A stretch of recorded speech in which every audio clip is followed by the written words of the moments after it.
We got Marshall Hughes. He's on his way to the. He's on his way to the juice hole right now. He can't hear us because he's trying to win an evening derby. He's on a Tuesday evening derby. He's got 0 fish right now. Are we doing like live broadcasting a tournament right now? Yeah, this is kind of live. A little Tuesday nighter. Wow. Put him in the background. He's confused. He doesn't know what's going on. Can you hear us, Marshall? Yeah, I got you. I had you muted. You were kind of our intro. Yeah, I mean, you just introduced the show running down the lake. Completely unscripted. We're going to start with Alec, but I mean, we like the scene of you just running. So here we are. Yeah. Another hot day in East Texas. 0 fish in live well right now? Yeah, we went to one spot. They weren't there, so we made a little jog over here to the next one. All right. Well, we're going to let you fish, and we're going to get this thing kicked off. We'll be back to you in just a little bit. Sounds good. All right. Marshall Hughes, ladies and gentlemen. How about an intro live on the water? Why not? I don't know, man. One of them Toledo Bend hole buzzers might be looking in the background right there. I couldn't see anything. Go back and watch it. Somebody will figure out which pine tree it was. Somebody will figure it out. Man, well, welcome to the juice, bro. This is our live hotline, episode number 2. Episode number 2 of the Hotline Bling. That's right. Yeah. First one was good. It was really good with Mr. Ben Millick, and y'all stayed pretty PG. Not bad. Not bad. Had just one anonymous caller with really not that bad of a subject, you know, something Ben didn't mind. No, it was good. There were some tough questions. There was some fun questions, and we had some special guests, and I think we'll have some more. But for those of you that know the hotline number, until you see it pop up, don't call it. Yeah, don't call Shane's personal cell phone either. Yeah. I mean, come on, Austin. Bro. Jesus Austin Christ. with fish tips. Well, if you haven't seen it advertised, it's going to be the MLF Bass Pro Tour rookie class. All of them. We got them all in the background as we speak. And what a stout rookie They're in the class. green room. Yes. They're in the green room. Stout rookie class, man. The points were pretty ridiculous. Yeah, they pretty much dominated all these guys. Yeah. To be honest, I didn't really look at the point spread or anything, but it was pretty retarded. Was it? Yeah. Yeah. Pretty nutty. I mean, they were all having stellar seasons for sure. Mm-hmm. I mean, we had Colby on, we've had Alec on mid-season. We haven't had the other guys on, but we knew Colby and Alec were like kicking ass. Yeah, Colby. Yeah, that dude just been catching them, Colby bro. made some cheddar this year. I mean, we're gonna talk to him about that. Locally, borrow nationally, some money, bro. Everywhere, dude had an amazing season as well as a lot. You know, all these guys did. But man, yeah. If you haven't watched the Colby Miller episode, definitely go listen to that. It was really cool to kind of talk to him about switching those gears and you see some guys go on a run and man, it doesn't seem like he's going to let off the gas anytime soon. So just he had another good event at the St. Lawrence. I believe he got 4th in the Toyota. Oh, the Toyota Series. Yeah, I forgot. It just doesn't stop. So he's up there, brother. I'm probably going to ask him if he's going to be guiding anymore, if he's just going to go ahead and quit that. Why would he? Yeah. He's got like Elon Musk. I know you wouldn't for sure. No, because I don't enjoy it. Yeah, we might have won a fraction of the money Colby has, and you already are out on the guide. You're done. Not because of that, just because. Yeah, you're like, I made enough money. I don't really enjoy it. I love you guys that want to go out on trips with me, but just some of you are tough. Well, it's a tough business. Anyway. So, well, we're gonna start. We can't have all 5 of them on at once, just because that's gonna be chaos. You guys are gonna be. It's gonna be nuts. So yeah. We're gonna start with the AOI and Rookie of the Year. Yeah, Mr. Alec Morrison. Mr. Alec Morrison. Bring him on. Yeah, technology. Just there click he and is. there he Boom. is. Poof, right out of the green room. What's up, guys? Hey, man. Thanks My for coming man, we had Alec on. Alec, when did we have you on? Was it before the invitationals? I think before they ever started, or no? No, you'd done Rayburn. Yeah. Rayburn. Okay. It was pretty early on. Yeah, man. A lot of things have changed since then. Yeah, no doubt. It's been good. Yeah. I'd say so, bro. Yeah. First question is, what did you do with that Polaris you won? I haven't got it yet. Got you. You gonna keep it? Nah, I'm probably gonna sell it. It's cool. I'd like to keep it just to have it around, but in reality, I definitely wouldn't really use it for anything. So. What is it? Is it like a General 1000? What is it? Yeah, Polaris Ranger 1000. I'll give you $7,000 for it right now. How much is it worth? A lot more than that. Like Let me tell you 14, that. 15, something like that. Hey, dude, why don't you just ride it around freaking Champlain? Tear people's stuff up, bro. Yeah. It would be cool to have for like ice fishing and stuff, but I don't stay up here during the winter anymore. So Right. yeah. Right. You just come down here and beat our ass Yes. on Raven. Like, what the Come here, hell, take bro? everybody Yeah. else's money. Texas is way cooler than ice fishing. Yeah, man. It's funny you say that because I actually want to go live up there, upstate New York in the summer, and then winter down here. So That's the deal, I think. but I was just up at St. Lawrence and I saw these houses for rent, but they're for rent from like September to May. Man, if you want to do that, you're probably gonna have to like do what Alec and Colby did, like combine this year, and then you could probably live in both. Yeah. I was talking about some cheddar there, dog. Get you a house up north. I didn't say we're gonna live in a nice house. Well, Little shanty. You just need a little bassin cabin. yeah, There you go. there you go, man. Well, man, I guess we can start with obviously your season winning. How many guys have won Rookie of the Year and Angler of the Year? I don't know. Do you know that stat? Do you know that, Alec? I do not know. Because I can't That's a remember. Ronnie Moore stat, which I know that's Bass, but like No, I'm talking about in general out of the major circuits. Every league. How has that happened? I'm sure. I don't know. Jody would know. Jody would know. Jody Jody Jody listens. Jody listens. Jody, Maybe- if you're here, Maybe he'll comment. Has there ever been a Rookie of the Year and Angler of the Year in the same year? I want to know I that. want to know. Very impressive. Very impressive, bro. Thank you. It was Do it fun. again next year. I Yeah, believe we'll in try. you. Yeah, Right. he could win Rookie of the Year, Angler of the Year again, right? Yeah. Wow. Are you looking forward to the BPT? Yeah, I'm definitely looking forward to basically next year as a whole. Still kind of trying to figure out everything as far as like sponsorship end of things and stuff of that nature. But yeah, it's starting to come to be that time, and I'm looking forward to it. And that's awesome. How do you feel about the format change? Going from 5 fish to every fish. I'm sure you've thought about it, but Yeah, I would prefer a 5 fish limit, honestly. But it's the nature of the beast, I guess. yeah. So, I guess. Yeah, that's a good. I guess. I guess. Is it? Does it have to be that way? I guess, because that's what they're doing. You know what I mean? Yeah. Yeah, man. I see y'all doing well. I see not only you, but the entire rookie class doing well. You know what? I'm really pulling for y'all. Yeah. And I hope y'all blast them. And no matter what their ruling is on the technology aspect of it, I hope in the periods that they don't allow it, y'all freaking blast them. Well, wait, that hasn't been confirmed yet. If it is confirmed. You're letting out news that's not. I've already told. We already talked. I about know we this. talked about it, but we haven't Yeah, we did. We talked about it on the podcast. I know. I said potentially. yeah, everything is just a lot of rumors right now. It is. Here we go. Matt Becker won AOI and ROI. Well, we should know that's recent. Really? Yeah. He was a rookie last year. He won the event and Angler of the Year. So he won Angler of the Year and then the last event, I think. Yeah. Was he a rookie last year? Wait a minute. And Man, I don't know my stats like that. We need Jody. We need Jody or Ronnie now. James Neal presenting some facts that we're not sure on yet. So Shane's Googling. we're going to Major League Fishing. Golly, dude. This early in the show, we're already doing this. We're already on it. Might as well. James Neal throwing out there like facts. Appreciate that, though. Let's see. Matt Becker, he's only been in the BPT. I remember he won the last event, right? The one that KVD was leading going into the final day. Yeah. Yes. Yeah. Yes. Caught a big bag that final day, I think.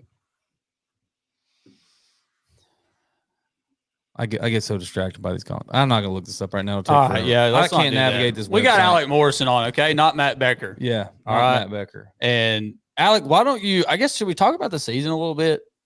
Was it up and down, or was it? What was your worst finish? Because I don't even remember. What was your worst one? I think it was 22nd at Jesus. Lake Eufaula. Jesus. How did you bomb so bad? Yeah. Jeez, a 20-second. Golly, man. Wow. I actually like really want that one back. You know, I didn't quite practice was like a little weird for me, and I was pumped for the event, but I kind of figured things out like a little too late. So, but it was either way, it was fun. I like that place. Yeah.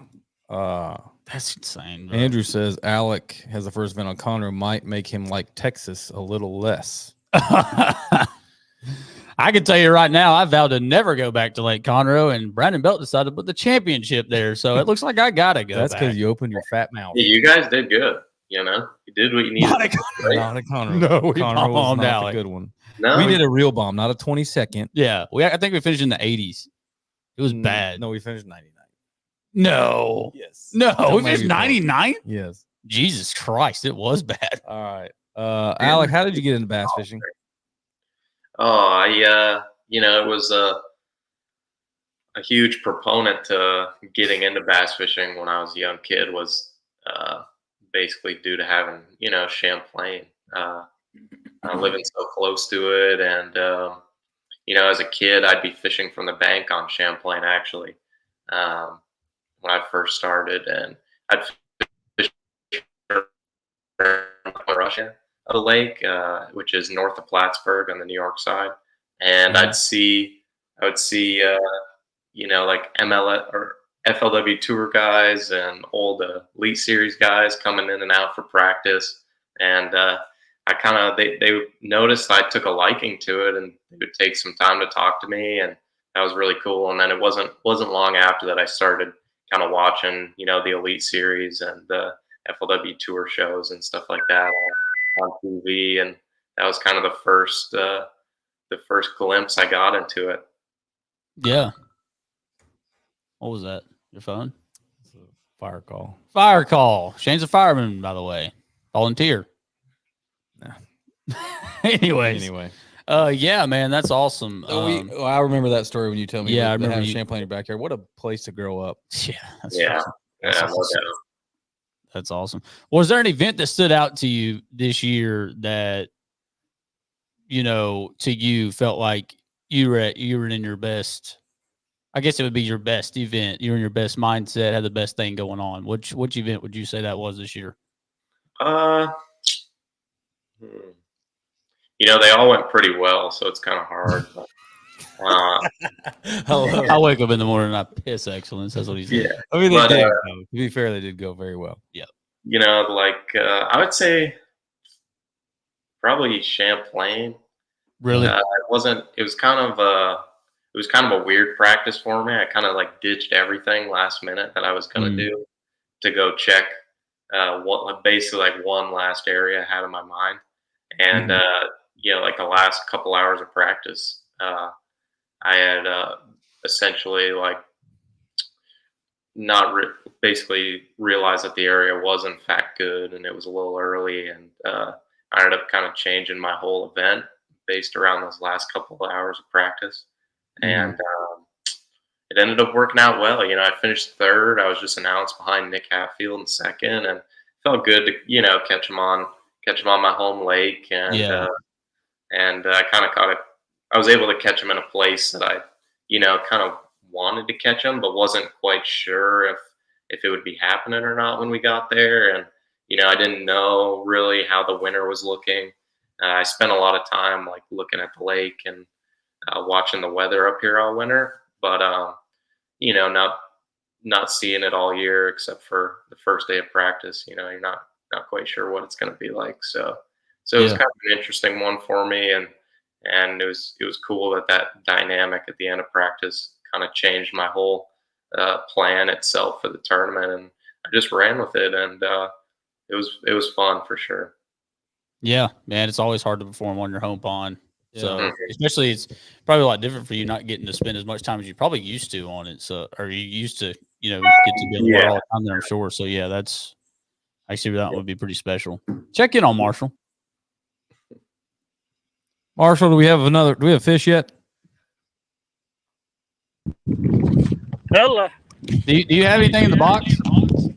No, just missed one though. God dang it. It's kind of tough right now, to be honest.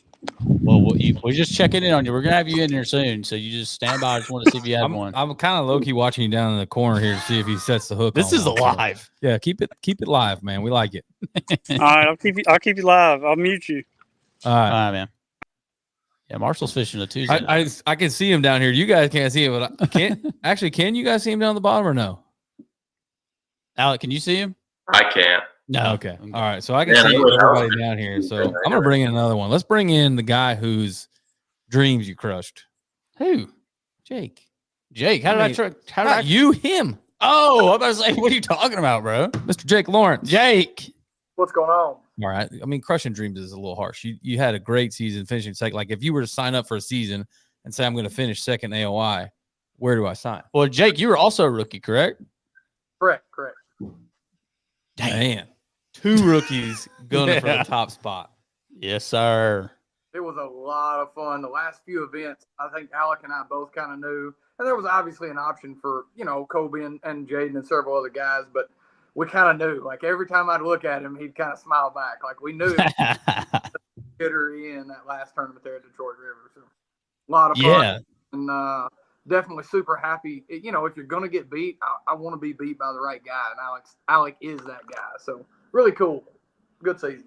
Yeah, man, a lot of mutual respect between y'all two. I can only imagine 2 rookies coming in and who had both of y'all, by the way, had already made a lot of noise and before you ever touched the invitationals. And I think a lot of people knew and probably some expectations on y'all as well. So, man, y'all both performed.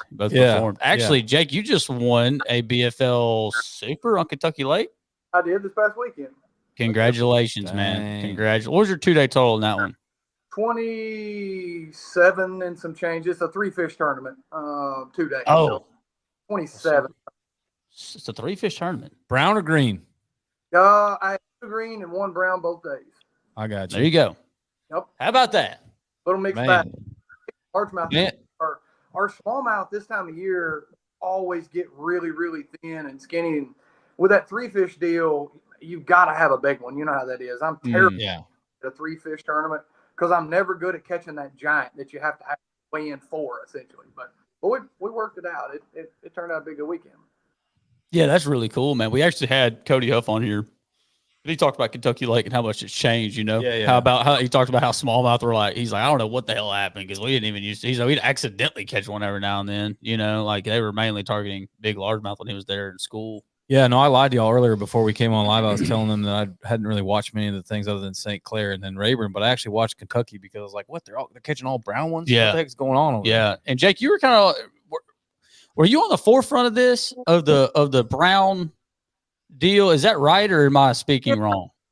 A lot of the locals here, we were all thinking. I mean, we went through a period of time, maybe 4 or 5 years, where we really did not have a population of bass, largemouth or smallmouth. And then over a period, I'm not exactly sure what even transpired to create the kind of scenario we have now. But, man, what came back was brown. And I was certainly on the leading edge. I kind of taught everybody. I figured out a little way to catch them and kind of taught everybody, which is cool, but frustrating at the same time. I'm sure y'all as frustrating as it is. I was running around this weekend in that Super trying to find a place to fish, and it's like somebody's here, somebody's there, and you get frustrated, but at the same time, it's like, man, how often are you the person that showed that? And gave that away. So it's all cool. It's good.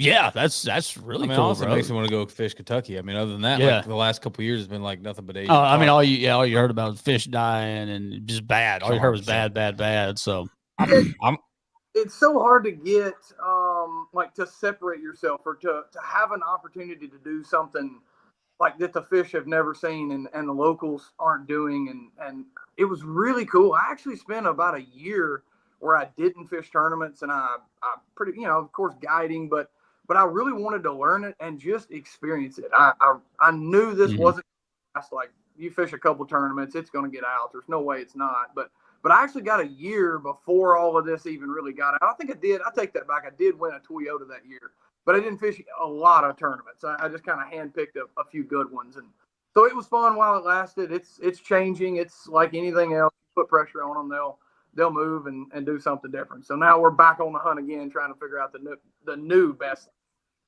The new. Yeah, the new. That's really cool. How old are you, Jake? 33.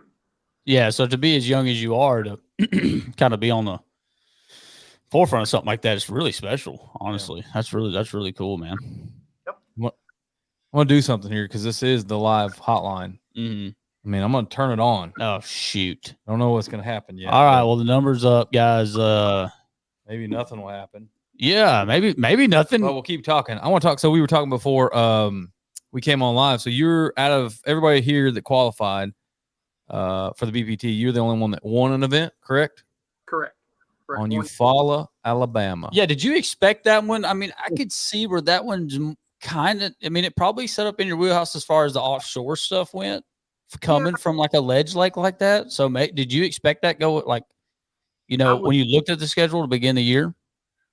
Yeah, obviously Kentucky Lake and Eufaula were the two that I felt the most comfortable about. What was interesting this year is outside of like 2 days there on Rayburn 10 years ago when it was high and we were all flipping and frogging, I had not been to any of these lakes before. Again, Eufaula, I had spent like a half a day down there on an old FLW college deal years and years ago. And of course here on Kentucky Lake. However, Eufaula, Alabama is an interesting lake. It's like the dichotomy of that lake is interesting, how those fish move and relate and change. It's one of those that you can't look at it on the map and say these fish are going to do this, this, and this, which you somewhat can on certain lakes. You have at least an idea of where to start. There at Eufaula, it's very similar to Rayburn. Like there's a lot of muddy bottom and brush piles are a big deal there, but it's getting kind of different. They're moving those piles around and trying to kind of get stealthy with it. So I was looking forward to it. However, you can't really ever go into it into that particular lake knowing kind of feeling good about it, I guess. I will say it didn't take me very long, maybe 3 or 4 hours, kind of get comfortable and ease into the cockpit there and spend 3 days idling around trying to find as many groups.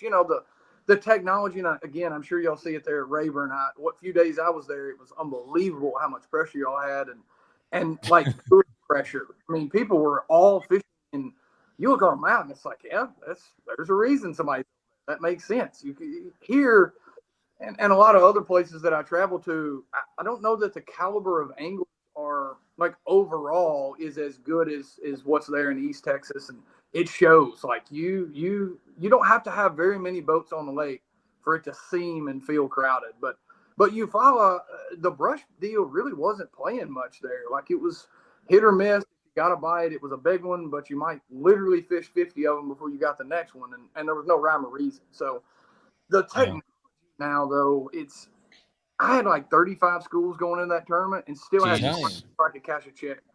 I mean, it's just the way these offshore school tournaments are these days. You've got to find a bunch of them, but you got to have a few kind of off the wall. And I was fortunate to have one of those that really played. Yeah, man. Was it mainly ledge stuff? It was. Yep. Got you. Okay. Yep. So something you're pretty that I found was actually in Barber Creek, way back in the back of it. I put in there a couple days of practice, and actually on the very last day of practice, we had a storm kind of rolling in, and a couple hours before dark, and so I just got close to the ramp there and stayed as long as I could. Had that storm not come in, I probably would not have even been idling back there where I found it. But it was just kind of one of those gems, a lot further back in the bay than where the rest of the fish were on the lake, and so nobody was really looking back there. They were on a super obvious creek channel being like they would be, but they just stayed a little further back there where we weren't idling and looking for them. Dang, giving away a nugget there. Yeah, what about you, Alec? Was your stuff main ledge there, or what were you doing some different stuff? Yeah, I'd mostly spend some time on schools, but I also did mix in like some brush piles and some hard spots and stuff like that. Okay. Yeah, I didn't have quite the amount of schools going into it, and I found a few actually during the event that I ended up catching some fish on. So I was kind of building on the school deal and looking for some that were, a little bit easier, and then also kind of mixing in some piles and stuff too. Yeah. Me and Shane fished a Bass Nation qualifier event there, and both did pretty well. Shane actually did really well. They had a shot to win the last day, and then we noticed that pretty quickly. It sets up a lot like Rayburn, other than like the deep ledge stuff kind of deal, which they weren't really on. They weren't on that. Yeah, it was pre-spawned. Yeah. So, but yeah, really cool fishery, man. That's really cool that you're to pull off the win there. Would you trade the win for the AOI? That's a Wait, Alec, how much did you get for AOI? If you don't, 50. 50. That's what I'm saying. You toss it all up. I don't know, and I'll tell you the reason that I'm hesitant to answer that is that win really solidified or built confidence in myself. Like I'm as I can be, and to some degree, I almost think that hurts me a little bit. Like I don't almost, I hate to say it, but almost like don't believe in myself as much as some other people. And that tournament, like I got super close there at Rayburn. I literally needed like 5 minutes, which we all say, but it was literally the most ungodly school I've ever seen of 7 to 10 pounders. And I just found them with like 14 minutes left in the tournament. I just ran out of time. But to get that close, but you're still, you have those doubts. And I had a terrible tournament, here at home at Kentucky Lake. I really kind of spun myself out with that college tournament and a lot of the boats on a lot of the smallmouth grounds. And, so coming off of that event into that win, it really solidified me, like settled myself down where I knew this is what I need to be doing. I'm right on course, and just kind of let things happen as they will. And that's really what we did the rest of the year. And it was really, really close. I mean, that Kentucky tournament, I knew, I think Alec, I know Jaden and I did at some point later on in the season. I told him, I said, if I don't win AOI, it will be because of that last day at Kentucky Lake. And I'm fine with it. I'm good with it. If anything, this is, fuel for the fire, so to speak. And it's really, really motivating me to, again, just like Rayburn, to be that close to the AOI and let it slip. And again, all comments to Alec. I say let it slip. I mean, that's how I feel. But, man, we fished 2 really good tournaments. He had an awesome tournament, and I just had a good solid like mid-20s or something. And I told Alec before that event started, like, whoever wins this, I want it to be the guy that just outfished him. I mean, and that's exactly what happened. He figured out the deal that I did not, and he's the one that took it away. Well, hang on. We got a caller. We got a caller, boys. Uh-oh. Can we hear it? Hello. Hello. We got you. You are on the Juice Hotline. This is Zeke Dryden. Oh, Lord. What you got, Zeke? I got a question for Alec and Jay. So, leading up to that last tournament, they were like really close in the points race for AOI and ROI. Did that have any effect on the way they fished that tournament? That's a good question. Great question. Alec, you go first. Yeah, no doubt. I mean, I definitely, practiced as hard as I could and tried to get the best understanding overall the place that I could because, like Jake, I hadn't been there either. And that was a hard place to kind of break down. It wasn't like you could just kind of look at the map and say, oh, these areas are good. And I had honestly kind of just immediately scratched out Anchor Bay in my mind. Like I didn't quite want to be a part of that whole deal. And I mean, it ended up getting one there, but yeah, I kind of wanted some stuff to myself, and it took a lot of time, but I really did, spend almost the whole practice fishing and scoping around as opposed to like idling and running stuff. So, I definitely fished differently because of it. And I knew I knew more than likely I was going to have to like top 5 to have a shot at it. It was so close. So, I had to kind of fish for the win, and I'm sure it was the same for you, huh, Jake? Yep, absolutely. St. Clair, and of course the tournament was out of the Detroit, but I think really outside of Jacob and maybe a handful of locals, everyone fished, over there on St. Clair. We just had to kind of make that miserable run. But I don't know that I was certainly more motivated, like Alex said. It's, however, St. Clair is somewhat of a frustrating lake to end this season on. And it's great from a spectator, someone who's watching, because it's not luck, but it is. Alec knows what I mean. It is not like our traditional, what Alec and I like to do, which is when I find them on a contact point or a break line, I can study and understand what that particular area looks like, the makeup of it, and go duplicate that throughout the lake. And really, that's how we're staying so consistent over multiple day events, is that we're not necessarily fishing spots.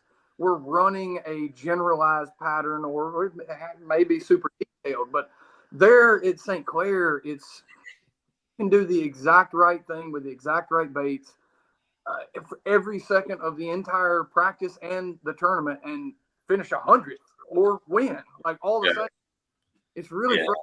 There again, it's cool. I'm not complaining or kind of putting it down. I would have loved to have had it on a lake that was a little more similar or familiar to Alec and I. Not that I wanted a second shot, but I just feel like that's more of like there's more strategy involved. There's more that him and I can control to make this what it is. Whereas I'll be honest with you, it was literally you put your trolling motor down at daylight and you picked it up at dark kind of deal. And you just kind of hold it right across them and made the right decision in the tournament as to which direction that particular group of them went. Just because of kind of the history there, and abnormally warm summer, the St. Clair River's dumping into Anchor Bay, and that kind of seems to be a deal up there, what I understand. And it was the biggest thing, and really my deciding factor there was just the general size of Anchor Bay versus the vastness of the entire lake. Like I knew confident that the right 15 bass were in there to win that tournament, and it's a 100th of the size of the rest of St. Clair. So I felt like my odds of making that right drift or that right little pass over an area would be more. Yeah, makes total sense. Zeke, are you still there? Yeah, I was just listening. Well, Zeke, you're an excellent listener. Huh? I said you're an excellent listener, Zeke. So, when y'all practice for that tournament, were you going more aggressive or more like trying to stay within trying to make sure you got a top 10, or going more aggressive and trying to just blow it out of the water? And with this group, if you think about taking your foot off the gas, you'll get beat by a mile. That's the coolest thing is everybody can talk about the invitationals, and they're not the top tier echelon, but the caliber of anglers that we had in there, at least this year, again, I can't speak for every year, it was unreal. And it was such a great group of guys too. We were all super cool and friendly and had a lot of fun. There was no real drama to speak of. And we all, learned from each other. Like one of my favorite times was Kentucky Lake after that event. I think Alec and Jaden and a couple of us all standing around for an hour or two, and we were literally comparing notes. And like, you just don't see that. That was kind of cool, a cool aspect. And we really saw that throughout the remainder of the season. But if you let up or make one minor little mistake, one fish, honestly, this entire season and my AOY came down to 2 bites. The last hour and a half of the last day of Kentucky Lake, really pushing the envelope. It was rough that day, and I was not letting up and made a little run, like a mile, 2 miles, not a big run. We all first do when you pick up your spinning rod is check your drag, and I was in such a hurry. I just made a lob cast up there and hooked a big one, and it done that too tight, the whole deal comes off, and I was so, I don't want to say upset, but like disappointed in myself that how many thousands of times have I checked my drag and to not check it that one time that I screwed up on the next one and lost it too. So it was just kind of one of those deals. You can't be upset about it. It is what it is. I caught a number of fish that we should, that I certainly shouldn't have. One in particular there at Champlain that was really cool, but you can really break down that whole season into 2 bites about a 10-minute window. And I don't know exactly how many hours we had of practice and tournament, but that just kind of shows you how close and how minute of an error you can have that will totally derail an entire year. So really cool. And I wouldn't want that any other way. Again, that's how this should be. The top echelon of the sport, it should be, tight like that and push everybody to their absolute limit. Well, it's very entertaining. Yeah, man. I kind of knew y'all were going to answer that because y'all were having to, like Alex said, he came in feeling like he needed to top 5 it to try to secure it. And so, yeah, I mean, that's the way it is, bro. Like, and I'll say that I agree with what you said, Jake, about that invitational field. And really to the sport overall, because times are changing and labels on a certain league doesn't necessarily mean anything like it used to. Like, just because you're fishing a Toyota or an Open or a Invitational or the Elites, there's guys down there that are fishing BFLs that will literally go to the Elites tomorrow and catch them. So that stuff's kind of changing. And it's no secret. I mean, I think Jody White did a study and put out the average age of top 10 Toyota finishers and stuff like that. The average age is dropping. And yeah, man, I think that, let me look at y'all's rookie class. Look at last year's elite qualifying class. It looks to be out of the Opens again, is probably more of the same. So times are changing, man. So no matter what the label is on the tournament you're fishing, it's hard to win anything. I mean, look at him. He's trying to win a Tuesday night or tonight, and he's not. I mean, it sounds like he's I don't know, man. You know what I mean? Look at those legs. I'm glad he's not wearing any shorter shorts than what he is. I mean, Marshall.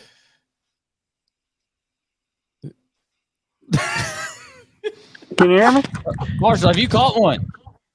No, we're struggling. Come on, man. Marshall, is it hard to win a Tuesday evening derb at Toledo Bend? Yeah, sometimes. But hey, it's no scope. They banned it. Done. No scope on the Tuesday nighter. Yeah, already. So I can't catch them without the scope. You know I that. don't believe that. No, you better get to work. Are you allowed to get info? Huh? What time do you weigh in? 8:30. All right, you got time. We're gonna keep you on, but Yeah, we got plenty of time. let's be there, kid. Let's be there. All right, I'm watching. I'm ready for a hook set. Boat flips only. All right, deal. All right. Well, anyways, there you go. Zeke, Marshall just thank told you for calling. I hope they answered your question. Yeah, appreciate you, Z-Train. Yes, sir. Congrats to both of y'all. Y'all had a great year. Thanks. Zeke. I guess I don't know who's already Shane said thanks. Yeah, I was like, I mean, I had a great year. Did you have a great year? I had a great time. I had a great year watching these guys have a great year. That's right. Well, let's get some of these other guys in here. Let's go ahead and bring in these two. Well, let's just see how this goes with everybody. All right, we'll try it. Colby Miller and Jaden Parrish now in the conversation. Jaden, stand up for the class. Jaden, show everybody your shirt. Yeah. Show it up close. Get up there. Get up there. Cheating.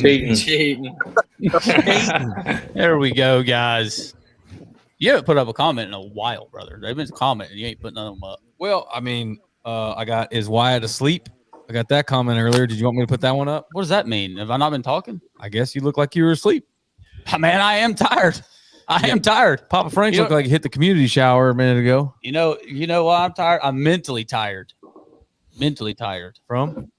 Well, some of it's like because I've been moving into a new place, stuff like that. But also all the damn forward faces sonar talk I got to look on social media every day. I'm drained. Well, I mean, I'm drained, bro.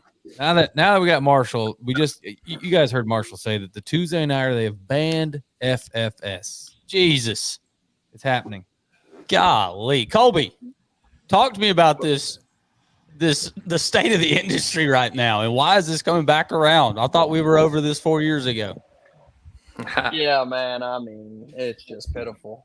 It's embarrassing. It is to hear all these people literally like guys that's been in the sport their whole life, like, and they're literally crying on social media because they're getting beat, in my opinion. Yeah. That's a pretty good way to put I mean, it. that's Yep. very cut and dry, but yeah, that's about it. I mean, what are you guys? I mean, so let's open this can of worms here. So I really didn't. I knew there was no way to avoid it. we have to because all the rumors. So I was hoping it was going to be announced before we even did this episode, but you guys are hearing the same rumors we are. I mean, there's got to be some level of truth to the rumors. I mean, Well, have y'all had a meeting? No. Well, let's put We're it not out even for the viewers. We're not even in the email.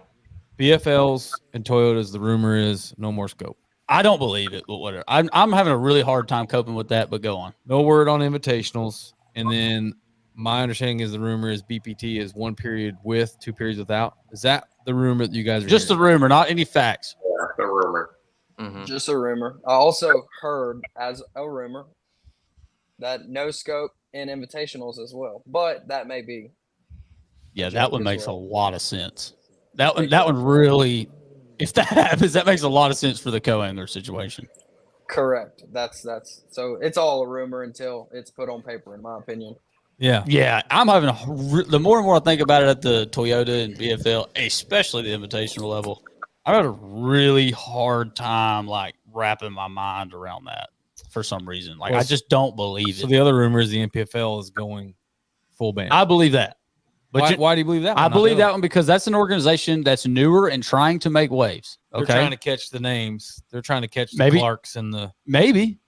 I jerked my headphones off. Maybe they're trying to catch. Maybe they're trying to find a resting home for some of these other guys that don't want to compete with it. Maybe, but I'm just saying that one makes a little bit more sense because they're newer and trying to do something different, get a little shake up in the industry.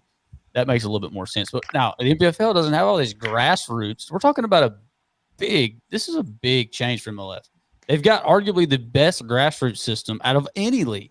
Yeah. Okay. Now they've got, their high school, college, BFL, Toyota, Invitational. You're talking about a humongous pool of anglers here. Okay. Yeah.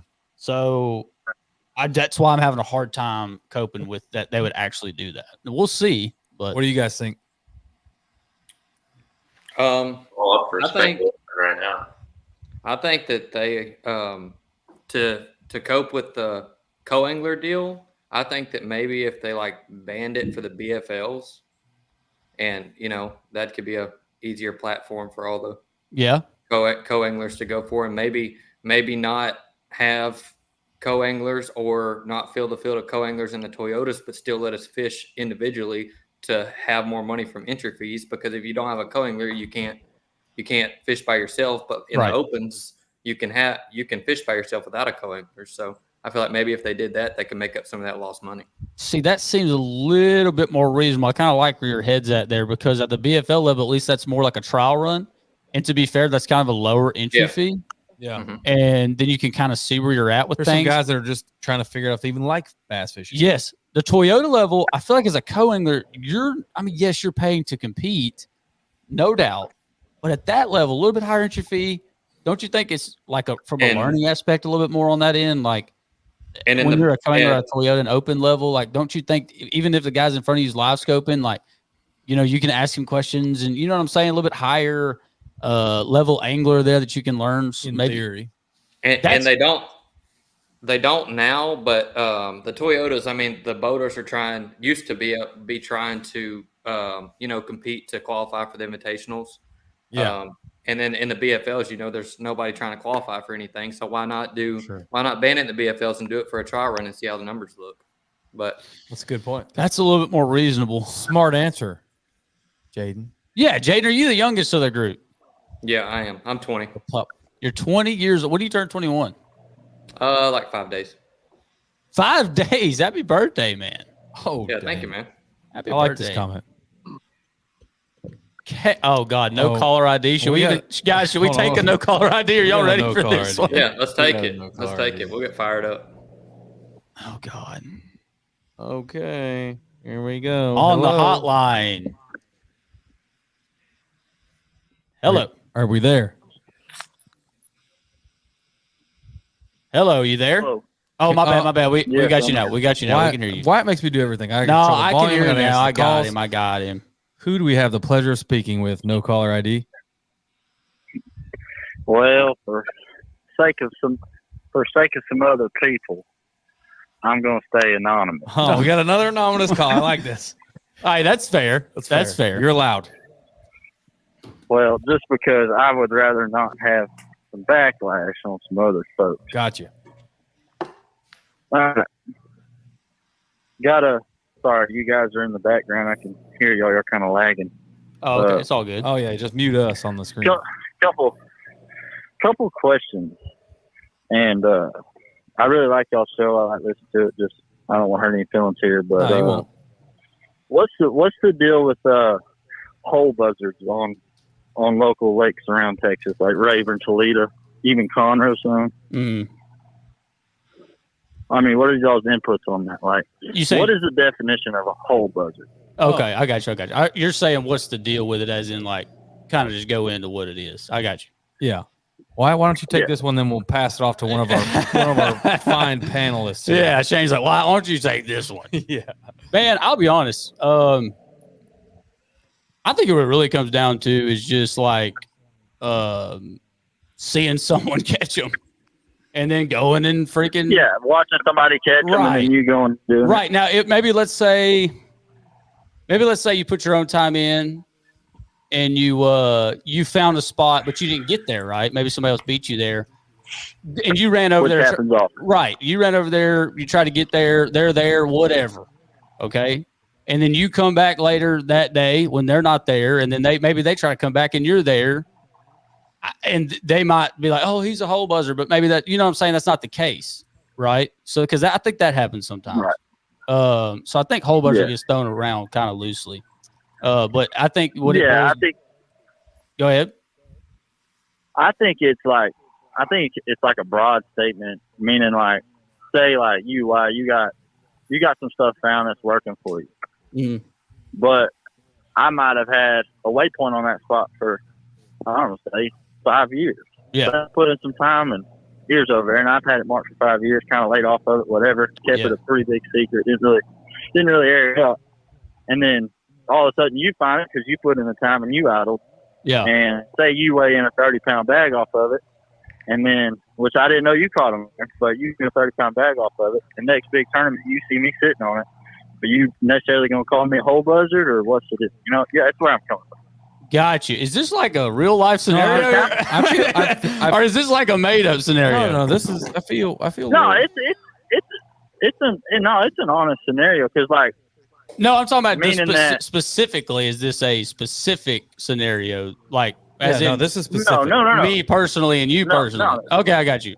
No. Got you. My example. Okay. Oh man, I was getting excited. Yeah, Shane was getting hyped up over here. I was like, no, man, I see what you're saying. All I would say to that situation maybe is maybe you had something.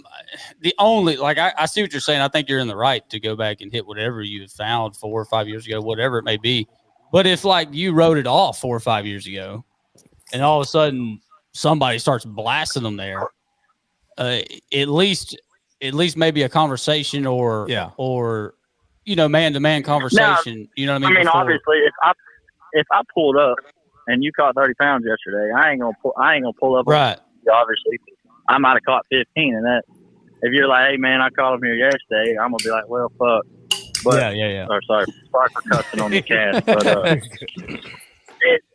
my whole point is like, I wouldn't think it'd be right for me, like, because you might be like, man, this guy, you know, I caught 30 pounds there a month ago, and he showed up. I seen him there. He glassed me with some binoculars or something. Something's going on. Yeah. And then how would I be able to? I mean, the only way I'd be able to do it is like, here, maybe you had said that. Go to you. Yeah. Hey, like, hey man, I've had it years. I didn't know you caught 30 pounds there, but I have had it marked. You know. Yeah. I completely. Truthfully, like with Rayburn in general, I don't think there's a sneak hole on Rayburn anymore. I really don't. Yeah, probably very rare that you find a spot that maybe has some big ones on it and it's never been fished before. I agree, but I think you're right. Probably the terminology probably gets thrown around a little loosely. I think people are very quick to judgment. I would probably go ahead and agree with that. I've probably been a little quick to judgment before, personally. But I do think that a man-to-man conversation goes a long ways when it comes to that stuff. Right. Yeah. You know what I'm saying? Because I mean, just going back to like I know a lot of the older guys are against the 4-phase sonar and all that junk, but at the same time, some of these old heads that have put in years and years of time, they might have the same stuff marked and just kept it between them and 2 or 3 people. Yeah. And then, I mean, obviously, you spend enough time in the water, you're going to find some stuff. Yeah. But then those old guys, they might feel like, dang, if I go fish there, then this younger group's going to be calling me a hole buzzard, or I've been watching them, or stuff like that, you know. And in reality, they've had it marked for a couple of years. Yeah, and I think it helps to have you know, just straight up you know what I'm saying, just conversations. I think would help with that a lot, for sure. And I see the scenario you're talking about, but I will say the other scenario where people actually do like actually hole buzzard you, that's real too. You know what I mean? We got to admit that that's actually. Oh no. Yeah. No, there definitely are a couple on record for sure. Yeah. It does. It does indeed happen. Let me throw this over to our panel. Yeah. While we let Colby take hold this on, one. but let me tee up a scenario here. Let me tee up a scenario that's a little more relatable to them. Alec, you're in the lead, going into day 3 of an event, and somebody that you know that knows about a spot, even though they haven't been there the first 2 days, pulls up on you to maybe better themselves with the points. They don't have really a chance to win anymore, but they can up the points, you know, maybe possibly win an AOI. Who knows? Who knows? What are the unspoken rules on that as far as hole buzzards go? I mean, that's not a hole buzzard. Somebody else knows about it, but yeah, you know, it's kind of hard to say because every one of these, you know, scenarios may be like a little different. You know, you don't know what the other guy knows, and you know, they may even be that. Let's say I was leading there after 2 days, but so and so didn't know that. You know, upon pulling up on it to day 3. So it's kind of hard to know anything really unless maybe you chatted up with them a little bit. And, you know, maybe if they insist on being there with you, then, you know, you try and make it work or something. It's hard to say. I think it boils down to having conversations and just quit being scared to talk to people. Like, no, that's just a scenario like with Alec. That'd be just plumb. I mean, that's just out of respect, you know. I mean, to me, that's a little bit different. I mean, like you win a tournament a month ago, and then an old head or something, you go, you draw boat 100. He might have been boat 15, and he's sitting there when you pull up, and you're like, "Hey, man, I caught Pedro here yesterday." Well, and I've been fishing this hole for 5 years. I mean, are you going to call him a hole buzzer? You know what I mean? I feel like it's loosely thrown away. Yeah, thrown around. I think that's, and like Alex said, I think that's kind of situational too. Like you pull up and you tell that guy, like, "Hey, man, we're in contention to win. I'm in contention. I'm leading this tournament," or you know whatever the case may be. Or hey, this is where we caught him yesterday. We caught him here last weekend. We're here this week. We've had a week of off limits. I'm here this weekend. If you found it, I get it. But like, let's have a conversation about it and see what we can do here. And if he's still like, "Hey, I found the spot 30 years ago, I ain't moving," then you jerk your trolling motor and you roll on. That's all you can do. What else can you do? Yeah. I mean, because obviously you might not be 30 years old at that point, especially with this young group of guys nowadays. I mean, but it's like, I'm not talking bad about them, but it's a young group that's coming up, and they're absolutely catching them. And there's a lot of people getting mad about it, starting crap. That's the goal. This guy said, "Remember the golden rule: our spots are our spots, and your spots are our spots." That is true. Yeah, that is true to an extent. That's really a joke, but that's a joke we like to throw around. Yeah. But I want to get Colby's take on this because Colby is a Toledo Bend and Rayburn guy who's had a lot of success. Colby's been around the block on the Rayburn Toledo Bend, and he knows that like it's different around here for sure. So Colby, what are you thinking, man? Man, I won the 1997 Bassmaster Classic on a hole, and it's mine. You know, you're not allowed to fish here. That's just all it is to it, you know? Yeah. Nobody else can ever fish there ever again. Colby, have you ran into a situation like this ever on a body of water? Yes, it happens everywhere. I mean, it's not just here. It's, you know, it happens everywhere you go. But in my opinion, if you have some juice, pull up, do your deal, and try to get there away from there as fast as you can. Yeah. Just so someone don't see you, because if someone sees you, it's probably going to be ruined. Yeah. You know, Yeah. but yeah, it's as far as being a whole buzzard. I mean, yeah, I guess it's just how the other person wants to take it. You know, if you know that they've been there, well, you might have seen them first, or yeah, they may have caught them there in the past, and then you found it, lucked up and found it, whatever. I guess like y'all say, you know, you just talk it out and see how the feeling is mutually. Have you ever been whole buzzard that you know for a fact? Yeah, it's happening. You know, What is it? There's nothing you can do. What is about bring it. back boat ramping? I don't know. I was going to ask Mr. Doug R. What does bring back boat ramping? I don't know what that is. Is this Think about spectator boats. Mortal Kombat at the boat ramp? Is that what we're talking about? We're talking about a little. Little man. See, the problem with people karate at the boat ramp. The problem with fighting over fishing spots these days is like you'll go to jail or you might get sued, and like it ain't the same as it used to be. Not saying that it shouldn't be that way sometimes, but it ain't that way no more. Unless you run into the wrong dude, you can find a few out here lingering Steve around. Phillips. Yeah. You ever see a 6'5" ginger walking around? You better steer clear of his holes. He will boat ramp.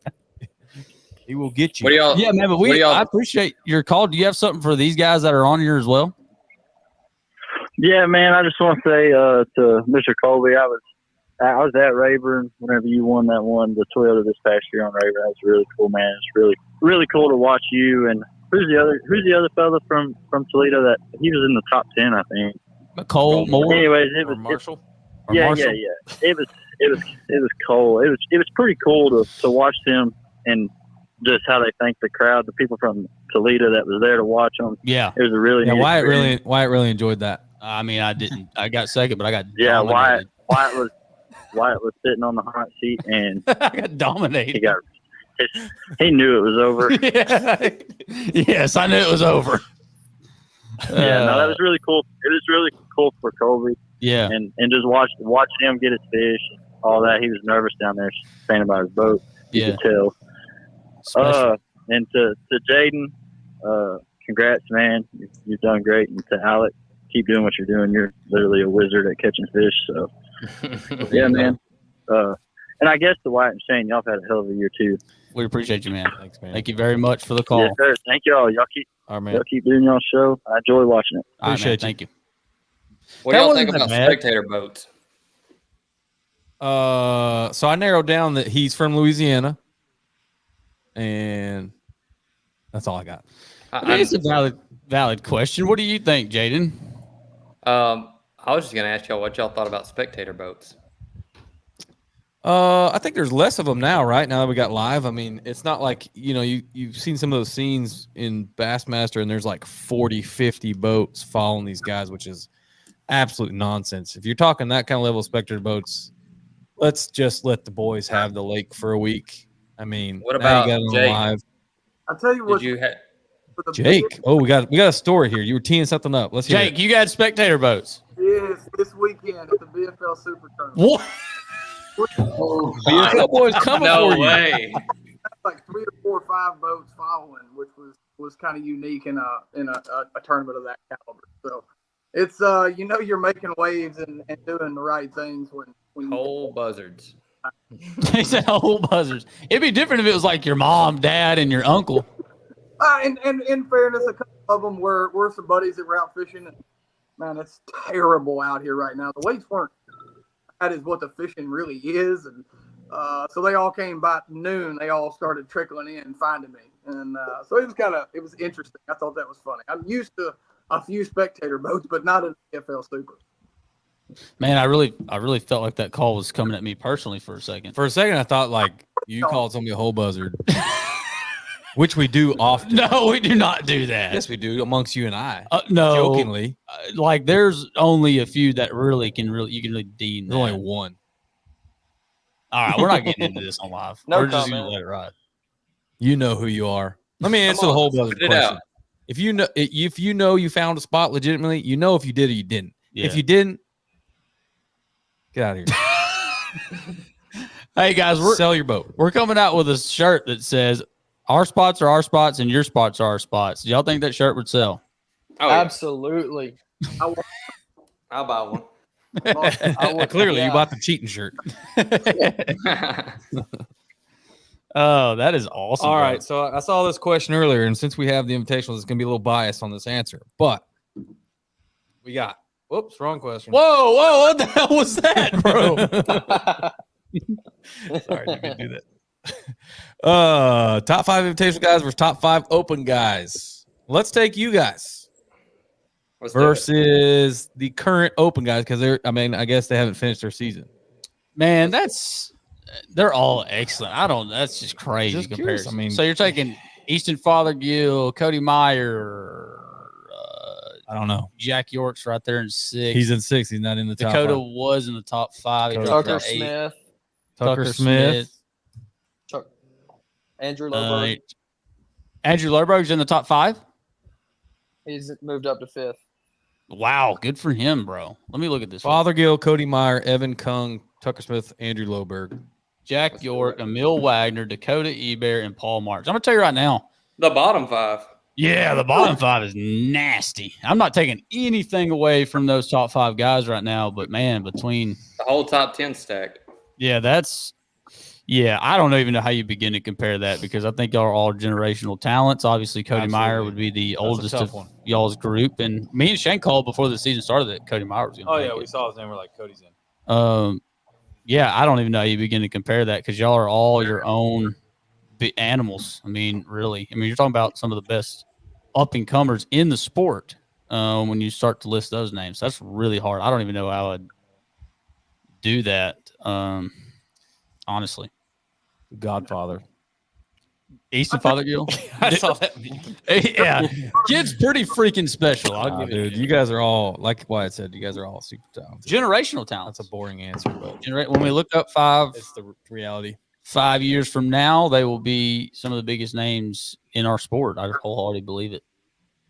So that's the way it's gonna be.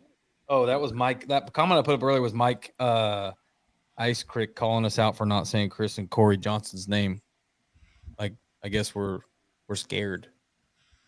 I think what they did. I'm not big enough to be fist fighting the dude that played hockey. Listen, I'll let Shane have Corey, I guess. Chris seems like a decently nice guy. Jeez, here we go. How do we go from the top 5 invitationals? I don't know. I'm just saying, I don't know if I want to be in a ring with Corey Johnson. The dude is definitely. I got all the respect in the world for those boys, but like, if we got to do something, we got to do something. But just saying, man, you got to take Corey. I like them. But what Chris did was wrong. That's why I teed up that conversation earlier when he was asking about the whole buzzards. Hey, you believe what you believe. Went in on going in on the winners. Anyway, we made a hard left, and now Corey Johnson's gonna fly down to Texas and fight me in a parking lot. Apparently. Yeah, that's unfortunate for you, honestly. Possibly. Yeah, Shane's lost a little weight. You got your fighting weight now. I'm a little more flexible. You're gonna need it. We got a new season coming up real soon. You're gonna need it. Oh man. Well, we haven't got to talk to Colby and Jaden about their season. Yeah. Alec and Jake, we're gonna give you all a break. Don't go anywhere. Yeah, stay there. We're gonna give you all a little break. So I guess it doesn't really matter. We start with Jaden. Jaden, you are the youngest of the group, and we've known each other for a couple of years now. That ring's taken since about that regional tournament on. Yeah, that was a long time ago, bro. Yeah, that's a toilet. Anyways, it was like 2016, probably. It was a toilet at that time, at least. Tell me how that's correct. It's crazy how we fished a tournament there without live scope, and then we go back to Table Rock, the one that Chad won. Colby did extremely well in that event as well, and the weights just totally changed, bro. Like the weights were terrible when we were there at that time. Yeah, like I think you had didn't 10 or 11 pounds a day make the third day. Oh yeah, it was, and it was like a 10 cut. Yeah, it was so terrible, bad. Horrible, so cold, so miserable. But anyways, talk to me about. Your season as a whole, where would you say, let's just do toughest event to what you felt like was your best event. And that doesn't even mean that you placed the best or placed the worst. Just where you were at. Actually, you know what? Let's go where you were at mentally going into the season, and then we'll talk about your best and worst. So mentally, where were you at going into the season? Obviously, your goal was to make it, but how was that for you, being as young as you are? It's not in. I mean, I honestly didn't have as much confidence in myself going into this year as I do now. I knew I had a lot to prove, and a lot younger than everybody else, and I just I was confident in what I could do, but I just wasn't as confident in making it happen until the year got going. And once the year got going, I just gained confidence throughout the year and ended up having a good year. Yeah. Yeah. And confidence as being all three of us, we fished invitationals last year. And me and Jaden, we traveled together for all of them, but pretty much all of them. And that was a big deal, man. The confidence deal. And I really feel like it's almost the biggest bone and the biggest bone you could throw to someone as a young angler, and the biggest key to success is because once you get well-versed, meaning you can do a lot, right? Like you can catch them in the dirt. You feel good with all these techniques and then I think it boils down, once you get to a certain point, bro, you're good enough. In your head at that point. Yeah. I mean, another thing is the momentum wave, Absolutely. Once you have a good tournament, you got to kind of feel how you made your decisions and how you can fish on the fly is the biggest bone I could throw anybody, is learning to fish on the fly and not get caught up in having these 10 spots and I'm going to stop here until 8:30 and then I'm going to go to this spot. You can't do all that. You got to do what the fish give you and kind of ride the wave of throughout the day of, what the fish are doing. And, this looks good over here, but I haven't ever fished it. But having the confidence in yourself to go explore or expand on the area that you have is, I think, one of the biggest keys. And once you have a good tournament, I think it just gives you enough self-confidence to ride that momentum wave throughout the season or the rest of your career. For sure. We had Colby on and did an episode with him, and Colby, you kind of spoke on that. Dude, it's a lot like golf in the aspect of it's so mentally challenging in the moment you start getting in your head about whatever. I don't care what it is.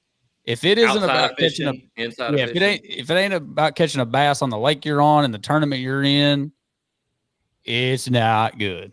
You can get spun out in a hurry. And I've noticed that. I've noticed that with several guys we've had on the show. Dakota was a big one.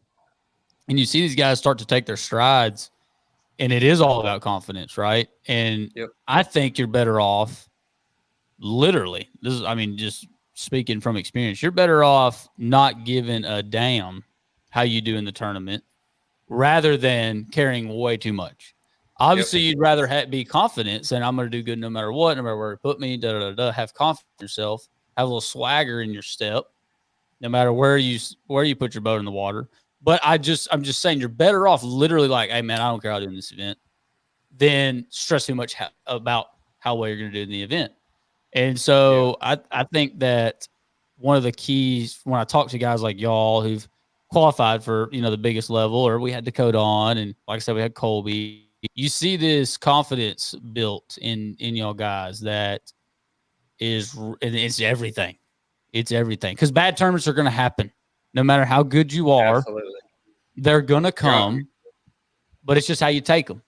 It's just how you take them, bounce back from those bad tournaments, man. And my worst tournament of the year was West Point, and I got 41st.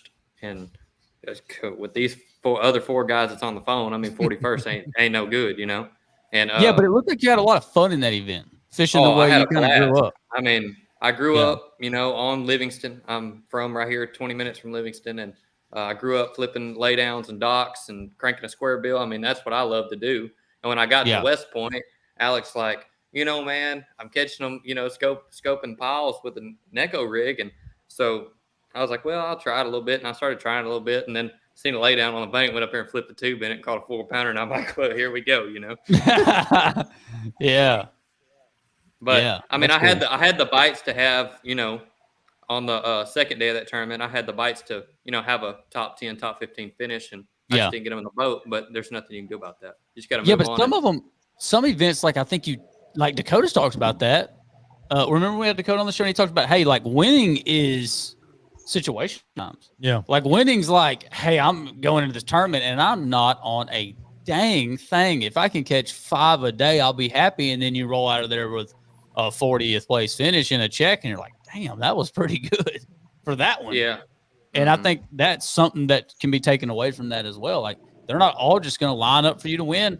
And I guarantee you that some of them that you go in thinking that you don't have the guys that do pull off some of these wins. There's a lot of times you talk to them guys and they're like, dude, I didn't know I had a single shot. It just came together. You know what I mean? Yeah. Yeah. So, and it just had that confidence going in that they were going to catch them no matter what, somehow, some way. That's kind of how go ahead, Colby. Kentucky was for me. That's how I felt at Rayburn. I wish that would have been. Here we go. I wish that would have been the case, Colby. Here we go. Yeah. I accidentally caught 29 pounds a day. No, hate I'm talking sandbagging. about for the invitational. Oh, the invitational. Oh, okay. Yeah. What did you place in that one? 38. Oh, and you felt terrible. like, hey, that's a win. Yes, because after the practice, I was like, man, they're just not where I want them. And like wasn't catching any good ones. And I was like, man, if I can just figure out how to catch like 14, 15 pounds a day, I will feel like I won the tournament. Yeah. Because I literally was catching rat after rat after rat. And I'm like, something's got to change sooner or later. And it never really did. So Colby says that at every tournament. And Colby, how long was that Toyota after the invitational? I think it was the next weekend or 2 weeks. So you just decided to just turn it on. Did you take anything from that invitational where like it helped you to win that Toyota? One area. One area. It's a spot where I've fished the last 4 or 5 years. Got you. Okay. But I've always fished it differently than what I did this spring. And it's not like a spot. It's not a cast. It's just a small area. And for the invitational, they weren't really there yet. Like there was a couple trickling in there, and yeah, I got and you. then come the Toyota, it was like, yeah, okay, they're here now.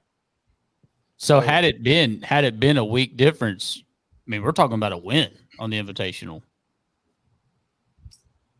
I mean, you never know when it's coming, obviously, but yeah. I mean, I feel like now, like Jaden said, like having the confidence that I gained just from this year, coming into this year, I felt like I was just an old fisherman that goes out there and works his butt off and hopes to cut a check. And this year, starting off the year with 2 wins, I just gained that confidence that just put me over the top as far as like going out there and just running across something. And then you're like, yeah, no, that's normal. That's not that good. When normally I would be like, yeah, that's like awesome. Or in the past, I would be like, yeah, that's awesome. And now it just gave me the confidence where I'm like, I can find something better. You know what I'm saying? Mm-hmm. Yeah. I felt like you really turned it on really the end of last year, though, in that Toyota in the championship at Table Rock. You had a really good finish. And I think I finished 4th or 5th. Yeah, I think a couple more things go your way there, and you might have been talking about another win there. And not taking anything away from Chad, obviously. That's my homie. But, like, then you go on and win a BFL. And did you win the belt before the Toyota? No, you won the belt after the Toyota. After the Toyota. So then you win the Toyota. Then you win the $100,000 Grand Slam. It's like, dude. Are you a part of the Illuminati? Serious question. That's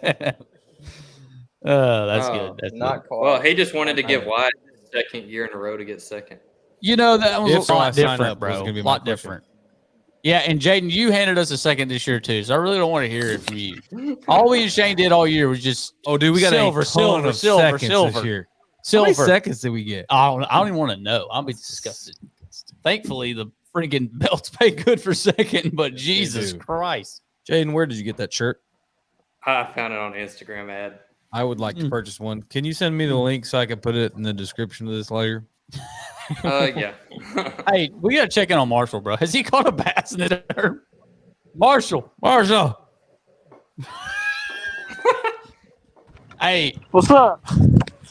hey, have you caught a bass yet? I think y'all are a curse. Oh God. A curse. He's on live. He's on live. He can't go check his fish traps. I mean, we can't see anything but the sky, so I mean, we'll tell you that much. We got you've given us 0 landmarks. There you go. Now he's throwing some There you juice go. right there. Marshall, are y'all sitting on 0? Yeah. God dang, this is not a good look for the no live scope. No, this is terrible. You gotta start catching them, bro. Now, Watch everybody zero. Time out. Are you serious? They really live scope for a Tuesday nighter? Yeah, like no scope.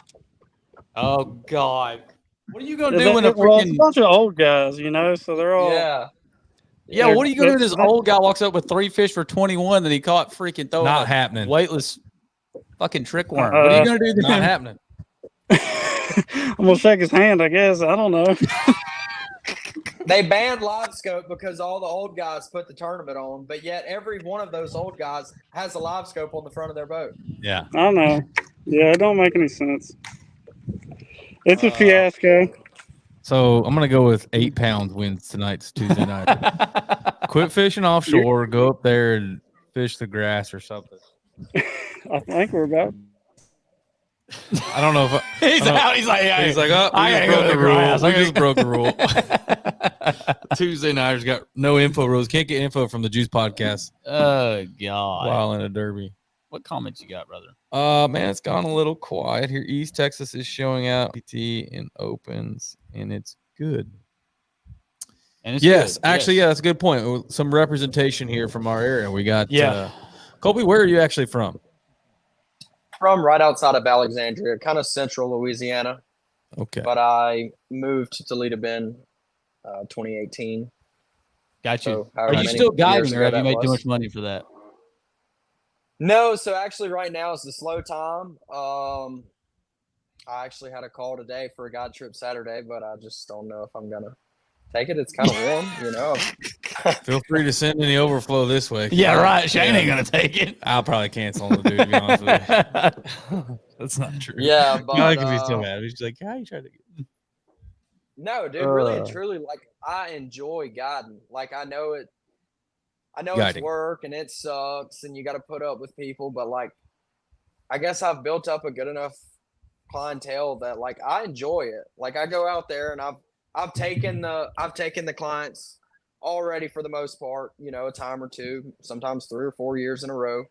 So like we've all become pretty much friends, you know, we keep up with one another.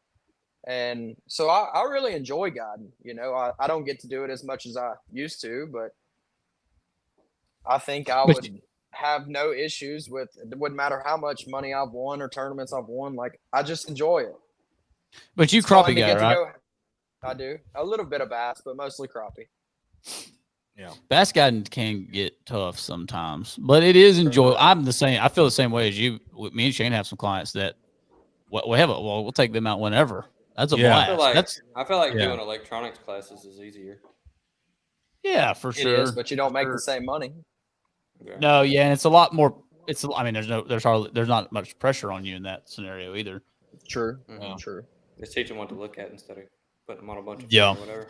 No, it's I don't mean to be ugly about guiding. I enjoy meeting new people, and I've met a lot of really, really great people through guiding, and I'm sure you guys are the same way. And I wouldn't trade really those. And surely when it boils down to it, very few, like I on less than one hand, bad trips, like bad experiences. Yeah, it's most of the rare. time it's not a bad experience. Very but it's rare. I put a lot of pressure. I know you guys do the same thing. Like especially on Rayburn, I want people to have a good time, and you know, Rayburn's a tough one for me, and I'm very candid with people when they call me like, hey, look, you're not going to the Juice.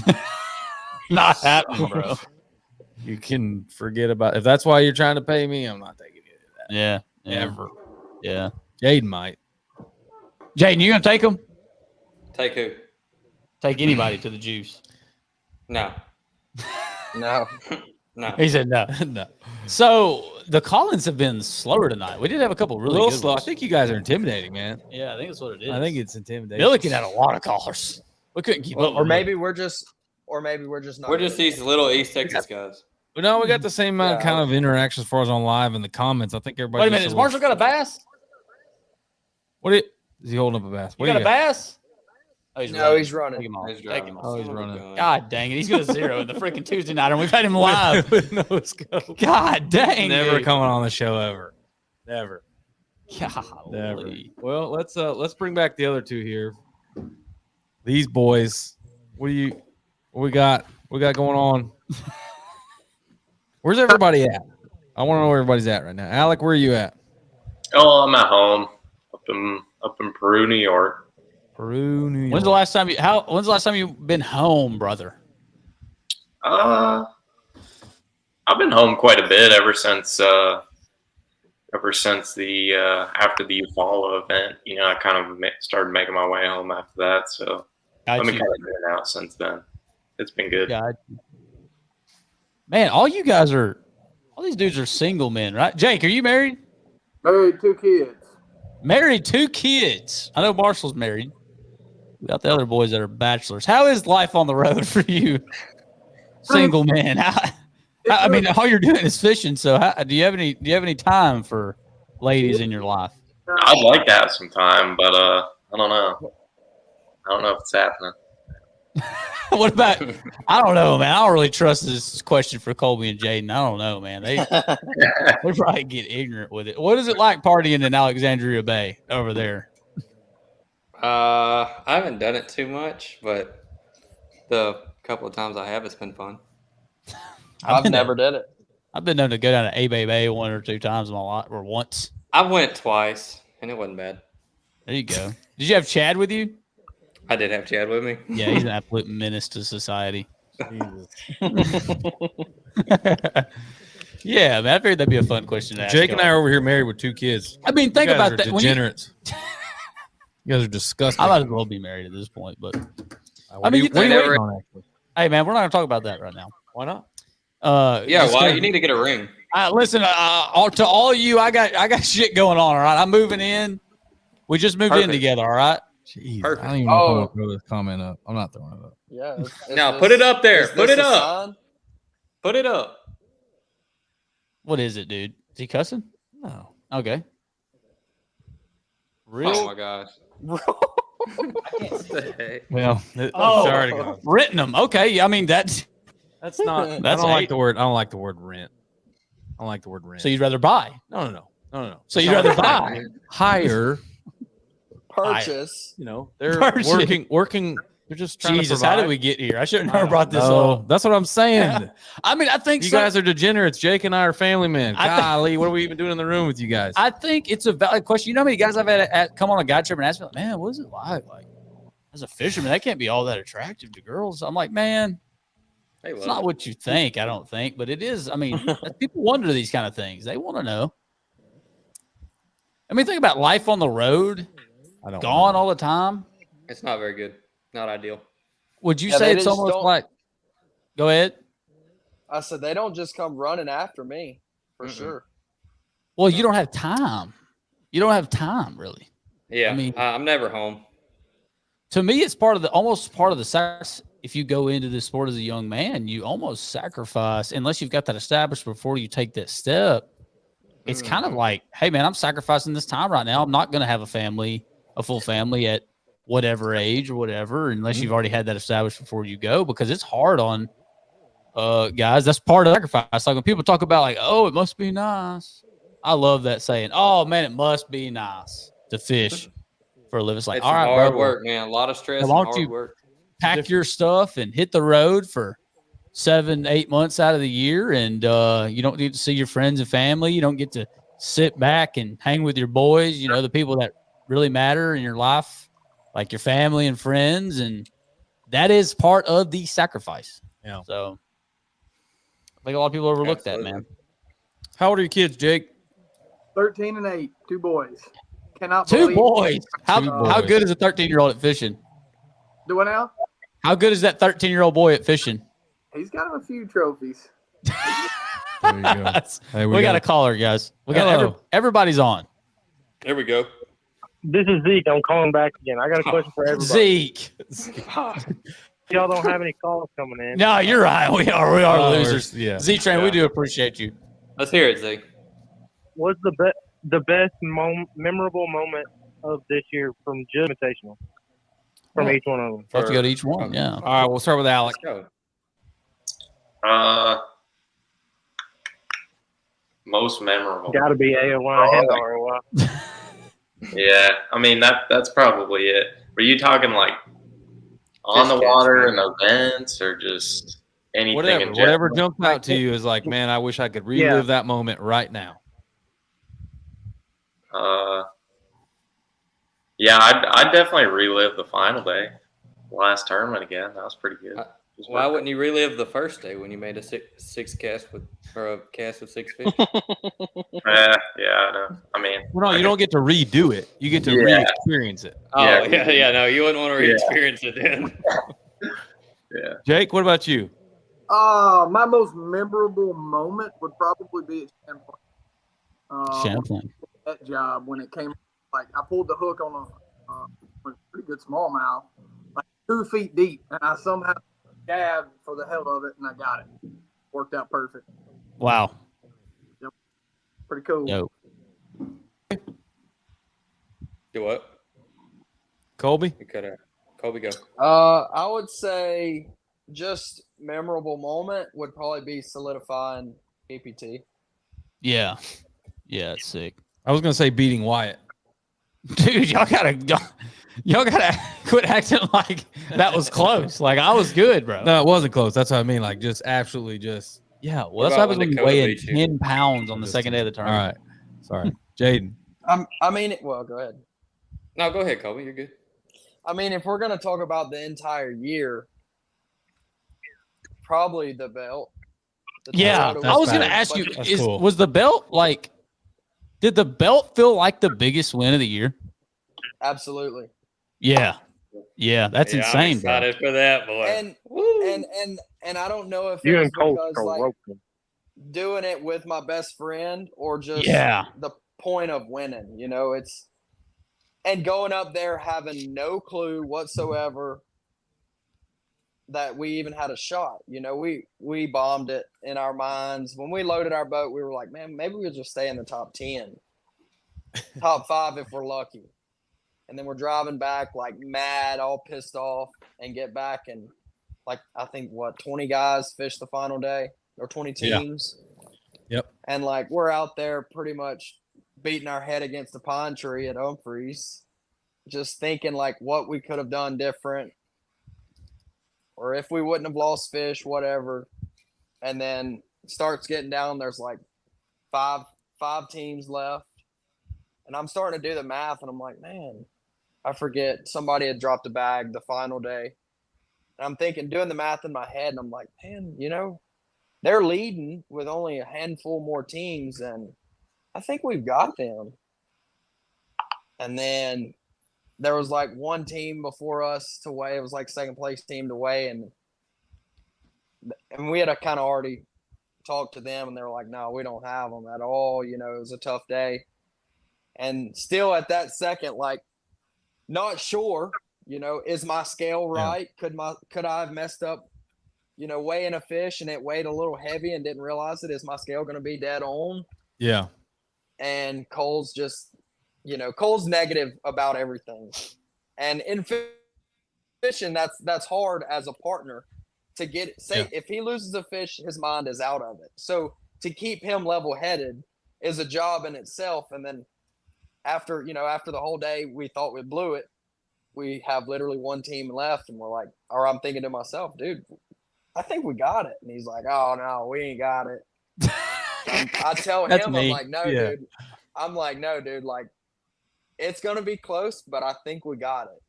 And yes, I can picture it.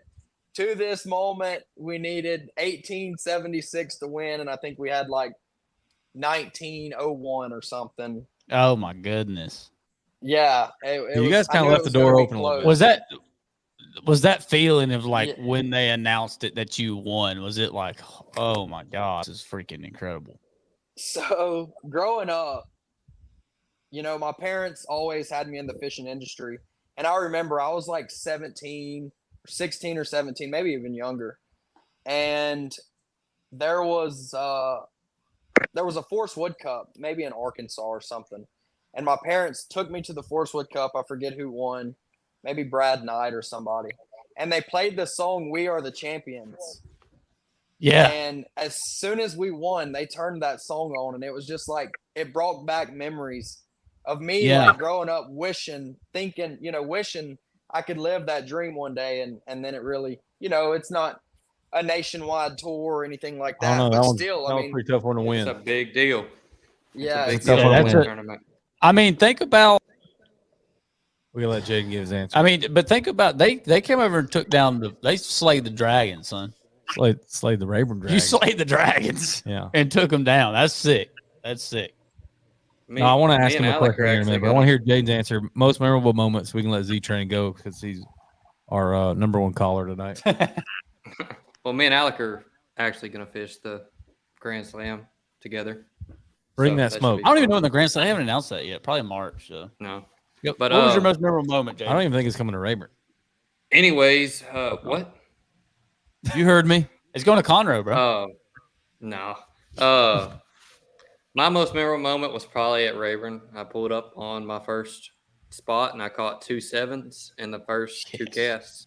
So that's pretty memorable. And probably just the BFL I won. Did you have your dad with you in the boat that first day? Yeah, that was the coolest tournament ever. I mean, he got to, he was all hyped up and jacked up when I'd catch a big one, and I get to fist bump him. It really meant a lot to me to have him in the boat. Yeah, man, that stuff will later on down the road. You will absolutely remember that. And also, cool. Me and Barrett beating y'all in that. Yeah, we do appreciate that. We do appreciate that. Yeah. Hey, we were looking for you earlier there, Jody. Yeah, Jody. Jody. We need some knowledge. We Jody. need you to answer. Has there ever been an Angler of the Year and a Rookie of the Year in the same year? At probably your time with FLW and MLF, but you might know the Bassmaster side too. Out of any major trail, I guess professional trail, has that happened?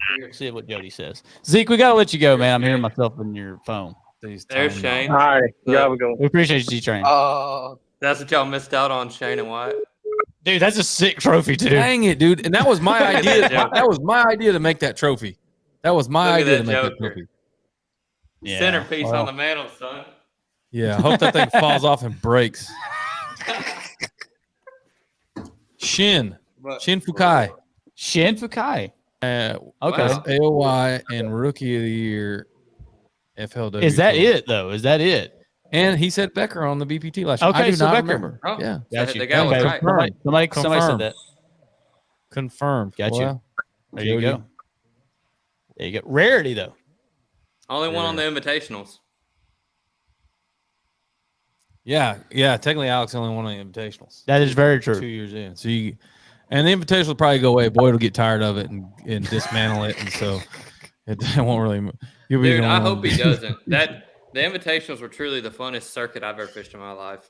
Yeah. Are y'all still gonna fish them? I'm gonna fish as many as I can for sure. Yeah, if they don't ban them. Great. But I wanted to ask Colby a question when we were talking about that. Yeah. Do you think it is harder to win at the invitational level or a big tournament like the Belt Slam on a lake like Rayburn or even Toledo for that matter?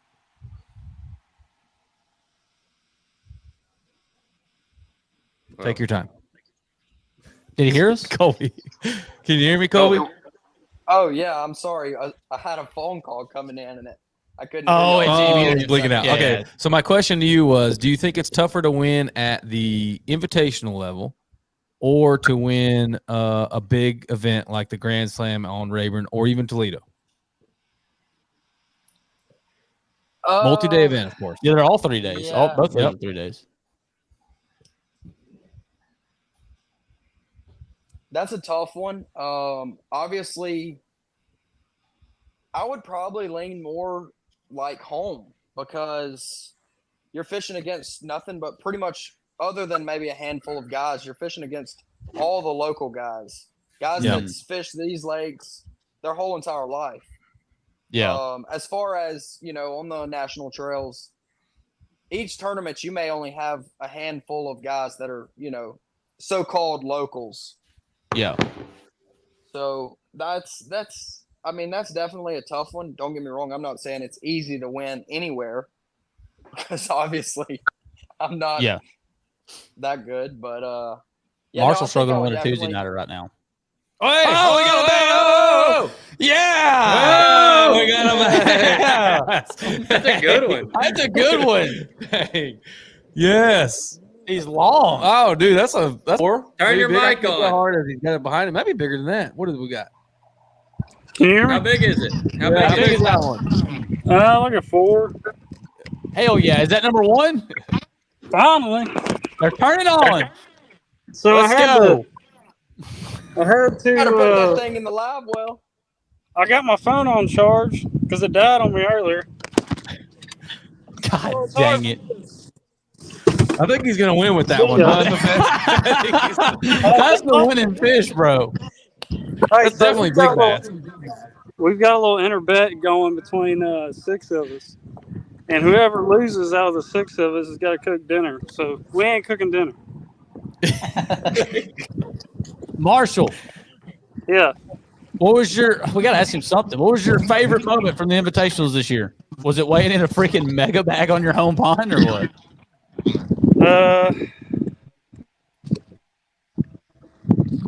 Yeah, probably. It has to be that. Either that or when I got lost in Detroit and ended up in 8 Mile. That was pretty interesting. They shut the highway down because it rained so much it flooded, and it was pretty wild. You see Eminem? Do you think you were in a bind or what?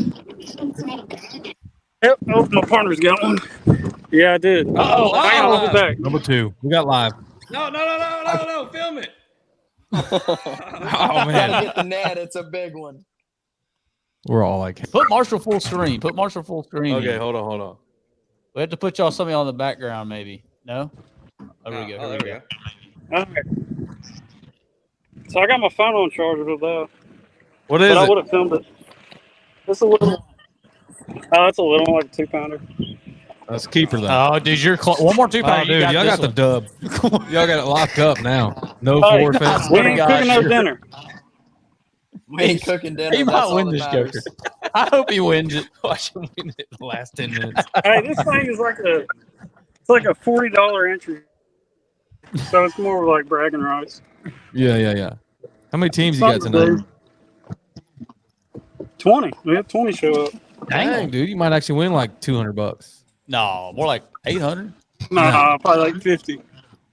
That doesn't make any sense. $50. Y'all must pay deep. In that No, they circuit. pay a bunch of spots. Like 1 in 3 or something. No, they pay like 1 in 10. Yeah. Or my bad. Way too many. 1 in 2. Every other spot. Marshall, how big was that bag you weighed in at Rayburn? 38. Jesus Christ. Something light. Rookie season of the year. Here comes Marshall Hughes. Was day 2 though? Yeah, day 1. You didn't have that 16, grade, right? What'd you have day 1? Yeah, I only had like 12 pounds day 1. Oh, I actually had the flu. Damn. And I felt like, I'm just making up excuses, but I sucked it up day 1, and then day 2, I obviously found something. But hey, I ain't never caught a fish there since.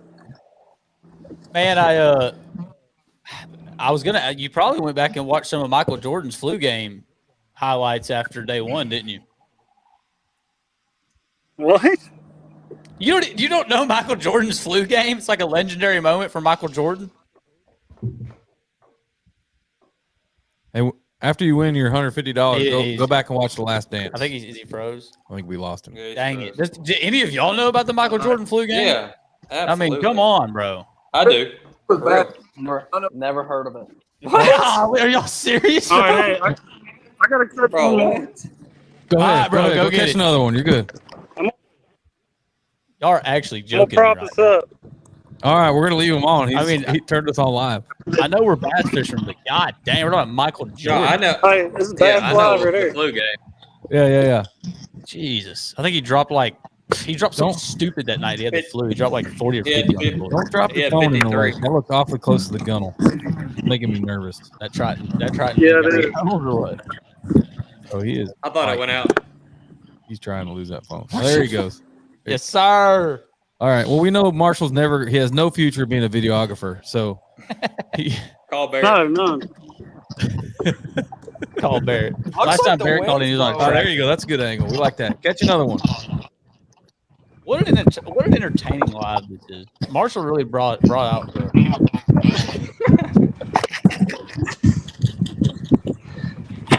Oh, Put it on, Marshall. all right. While we watch Marshall catch another one, we're already going pretty long here. I'm going to end it with this question from our buddy here.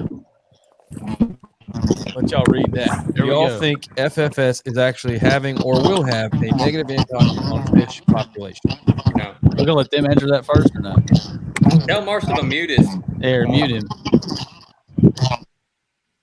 Is that better? Yeah.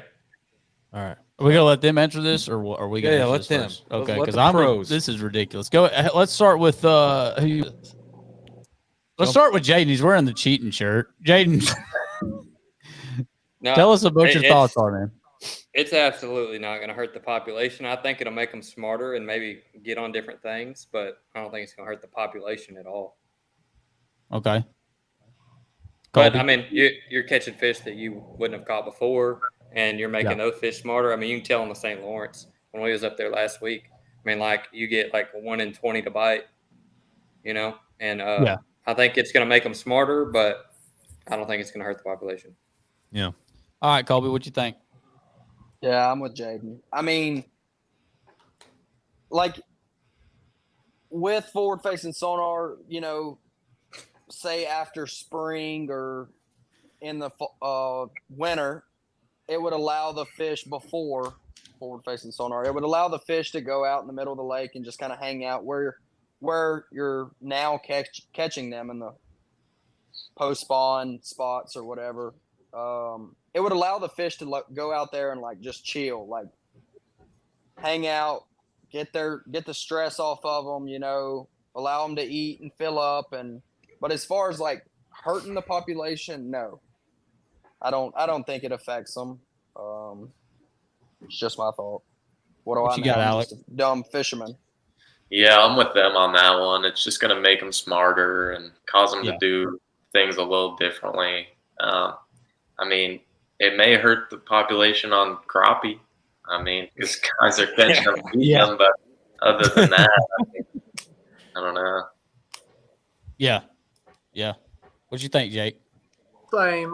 Look, all of this stuff about forward facing is, in my opinion, it's just giving somebody a good excuse to complain about something, and like none of us know enough about it yet to know the impact. Do I personally believe that? No, because we don't keep enough of them, and I'm just like everybody else.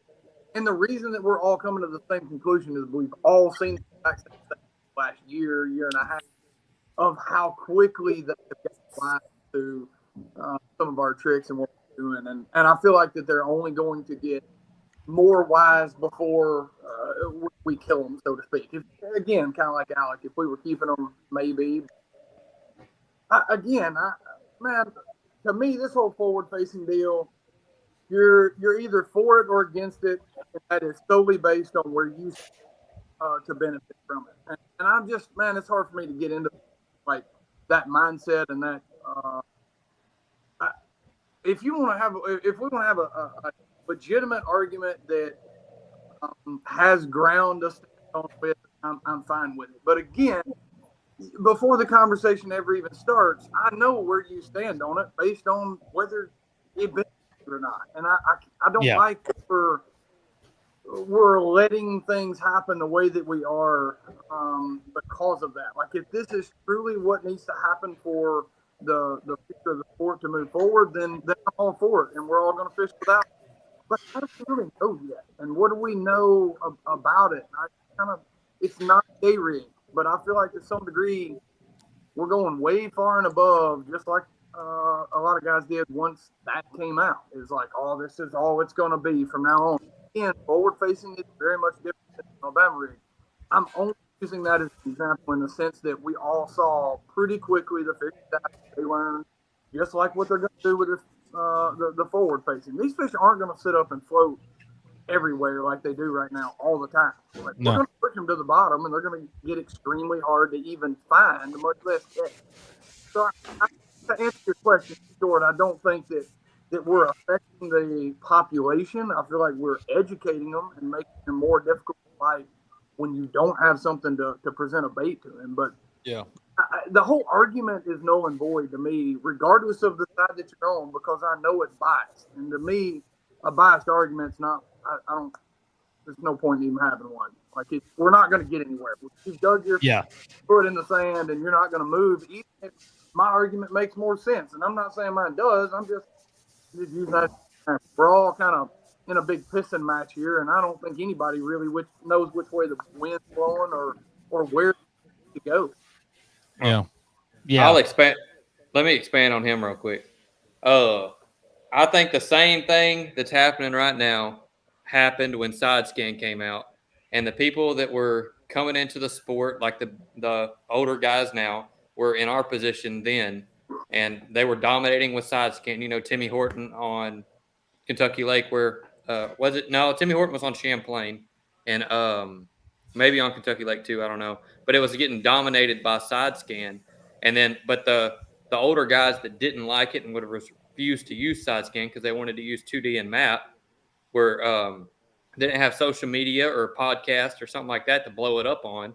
Yeah. So they just, said, well, we might as well move on. And then nowadays, they can complain about it enough that people are wanting stuff to happen. And the people that's not saying anything are the people that don't care if it's happening or not. And the only people saying stuff is the people that don't like it.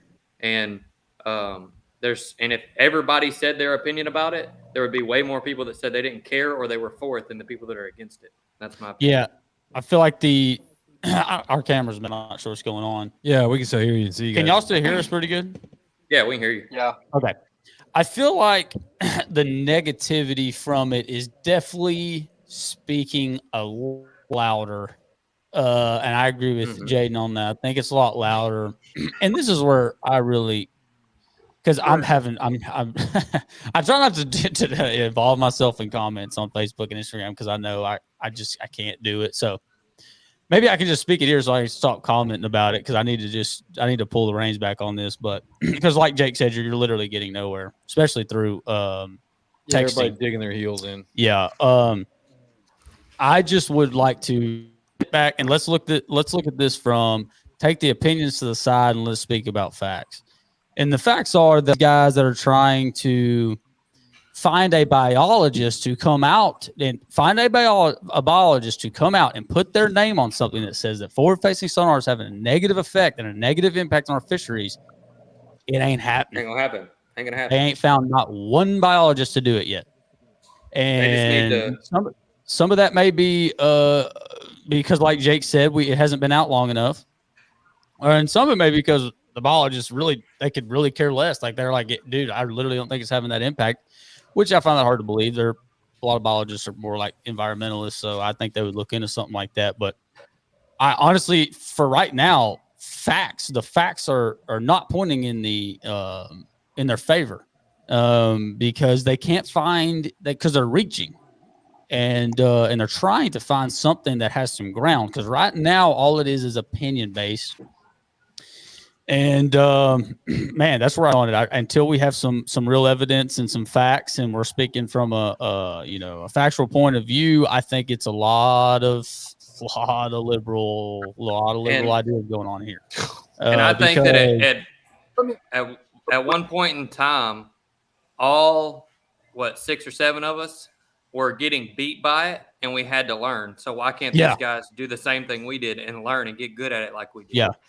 Now they don't want to learn and they want to complain about it.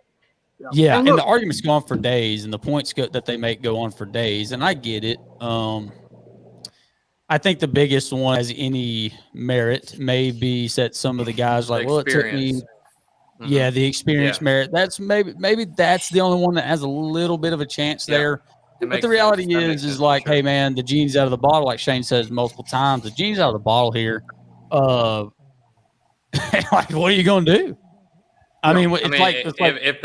If they just now invented the Carolina rig and everybody's getting whooped on a Carolina rig, we might as well just learn how to fish a Carolina rig. You know what I mean? Like everybody needs to learn. I say Come ban on. it. Ban it. Real quick, and kind of to bring it all full circle, and really kind of why I went down this rabbit. And what I feel, regardless of the outcome, what's most important in this is that we stay. And I know this is easy and whatever, but like we've got to stay together. This industry is not big enough to support us as we are, as so-called one. We divide up and subdivide. We're not going to be here. Like we can't afford to do it, and no one can. No one in this industry is going to survive a division like what I see coming. And so that's all I ask is that, let's, again, regardless of your opinion, I think it's most important that we stick together in some way. We come to some conclusion. I have yet to hear a good solution to any of it, in my opinion. Not that my opinion matters, but I really feel like where we're all going to end up, regardless of what we feel like, is you're going to have, and it could be under one umbrella, meaning one organization or two, but I feel like you're going to have one that's going to be for it and one that's going to be without, and we're just going to kind of see how everything rolls out and what happens in a few years and where the viewership goes and kind of that buying power is. Yeah. I'm not saying that that's what I want or what, but I don't see all of this splitting and division and like all these rule changes. I think to some degree, limiting size and transducers, like whatever, that's cool. Yeah. But to get all crazy and do some of the rumors and some of the stuff, like we're almost kind of getting away from bass fishing and more of drama. Yeah, I just feel like it's super important for us to find a solution, whether we can all agree with it or not, because divided, we are not going to be here. There's just no way we can keep this. Colby and Alec, what's y'all's opinion? Pretty much the same, really. I'm all for it. At the end of the day, like I like, learning about fish probably just as much as catching them, and that allows me to learn more and catch more. So you learn so many cool things that you would never see about it. To me, I get fired up over just those little things. Yeah, that's special. That is special. Rick Clunn has a really good take on that. And he's came out. And who don't want to listen to Rick Clunn's opinion? I know, right? Yeah. I feel like he's spoken. Everybody be quiet. Yeah, I like what Jake said about coming together as one. Unfortunately, I really feel like that's a fantasy. Like it's just not going to happen. And I agree. I think you're going to leagues where people use it and people don't, and we'll see how the viewership numbers are. And that was another point of mine is like, if LiveScope's so bad for the sport, Bassmaster brags about all these viewer numberships they have. They brag about all their participation at the Bassmaster Classic. MLF brags they got all these viewers. I need someone to show me some factual evidence because that's how I operate. Is off of facts. I'm with y'all. Not emotions. So after every because we get a post that says it's the most views we've ever had. Yep. But yet we're losing money. I think I don't want to open up the can of worms here because we're 2 hours in. And I think we might have to do some more of this. But I like this comment. There are far bigger issues tournament fishermen should be talking about than the FFS. Yeah, you're right. I'll agree on what that is. Yeah. Payouts. Yep. Yeah, you're right. Payouts. Payouts. Sponsor dollars. I don't want to open up that can of worms, Jaden. Crazy. About what? I'll go on a dang. Yeah, another 2 hour tangent, but I think that's gonna be a great episode about payouts and stuff like that. Yeah. But he's right. I mean, the point I'm trying to make is right. And back to what Rick Lund said is we have the privilege, to use this technology, correct, or to learn from it. We have the privilege to even argue about forward facing stuff. Yeah. So I think we're right. I think we need to shift our focus on moving the sport forward. Yeah, uniting, we've got organizational There's We too got much division. organizational There's too much issues. division. We got a lot of we got a lot of division going on that outside of forward facing owner. I agree. Doug R, you my guy. This dude is on one. What's he talking about now? Commented on hashtag fish boat docks. Hey, is Boyd Duggett going to sit down with y'all in an official meeting at any time? Y'all Probably excited not. to see him in person? And Probably not. Right on. Got you. I mean, I'm not stoked sure. about it, but I'm sure he's personally welcomed each and every one of you. Yeah, welcome to the league, young gentleman. Nope. Yeah, no, he's actually gonna have he's gonna fly to each of our house. We're gonna have like a 4-hour meeting. You know, this is how it's gonna be. You know, if you don't follow my rules, you got to get the hell out. Colby's getting kicked out before he even gets Colby's out, dude. You just got booted, dude. Oh man. Well, listen, we got 2 good hours in. Yeah. You guys were troopers hanging in there. I think Not it as worked many good cars with as all we of like, us. but the viewership was great. The comments were great. We had a lot of viewers on the entire time, so a lot of people that wanted to hear what y'all had to say. So Yeah, you guys are all hammers. We're all gonna be watching. I think all of us on here at once didn't turn out too bad either. Yeah. do what now? Oh, all at once. Yeah.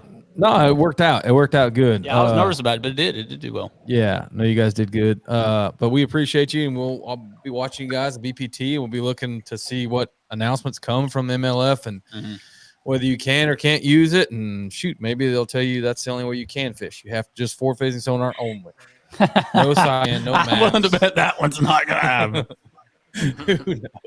Well, I appreciate y'all having us on. Yes, Yes, sir. Thank y'all. Yeah, I'm sure we'll have you guys on. I'm sure you guys are all going to have great careers. We're going to have you on individually. That's as right. You guys kill it next year. We'll talk. We'll have Colby on that. Boy, Duggett freaking cancels him. Yeah, Colby, good luck. Yeah. Doug said go hit up James Watson. He said you can go live with him.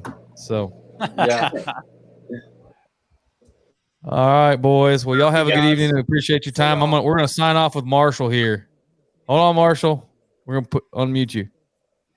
Marshall, what's going on? Peace out. still on 2 or It's what? getting dark. Still on 2. You got on 2. All right. Well, I bet you get that last one. It's going to be like an 8-pounder. All right, we'll see y'all. Yeah. See ya. All right, man. Are we jacked up here or what? Our camera looks bad. How do you get out of this damn thing? We got you. Bye-bye. Well, Here we are. You got the El Gato no signal. That's because I think our shutter, I think the camera being on for 2 hours, it overheats Yeah. and the shutter gets hot. I don't know. That's just me.